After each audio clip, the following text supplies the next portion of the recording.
Hari itu, Hospital Tuanku Anpuan Najihah Kuala Pilah menyambut kelahiran bayi perempuan pertama Encik Hairul Hisham dan isterinya Puan Nur Izaini. Ditakdirkan 25 Januari 2013, Nur Hasanah nama dipilih lahir ke dunia. Anak sulung daripada tiga beradik ini menjadikan ibu dan ayahnya sebagai idola. Bintangnya mula bersinar dari tahap 1 hinggalah kini. Satu demi satu kejayaan diraih.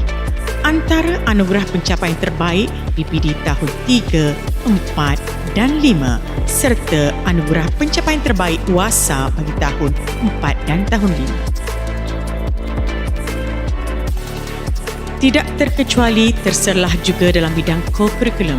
Hasanah dinobatkan sebagai peserta terbaik perempuan Kem Laskar Madani Muda peringkat sekolah tahun ini. Anak ini memang berbakat dalam mendeklamasi sajak.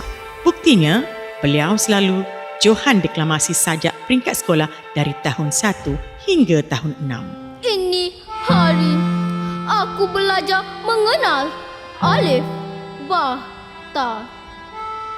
Aku menyimpan segunung. Selain itu, beliau pernah mendapat naib johan pertandingan puisi dan lagu Enti Dadah peringkat negeri Perak dan ketiga pertandingan teater sekolah rendah peringkat negeri Perak. Hidup ini mula tenggelam antara nyata dan fantasi. Siang menjadi malam, malam menjadi siang. Bagiku tiada bezanya. Minatnya suka membaca buku, maka tidak hairanlah beliau turut terlibat dalam pertandingan replika buku cerita kreatif peringkat daerah. Anugerah Perak Co-Curriculum 2024 amat layak untuk dirinya. Murid ini aktif dalam kejohanan bola jaring, kalam Arabi Iftifal Lughawi dan menyertai kejohanan olahraga bagi acara Lompat Tinggi 2024-2025. Malah, susuk yang kecil jangan dipandang sebelah mata.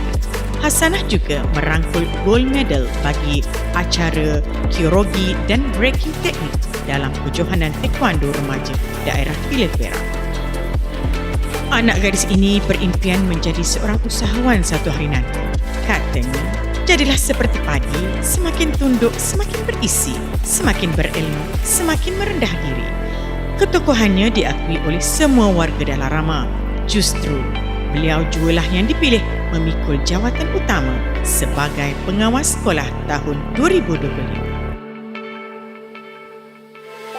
Itulah Nur Hasanah binti Hairul Hisham, tokoh murid Sekolah Kebangsaan Datuk Laksmana Raja Mahkota bagi tahun 2025.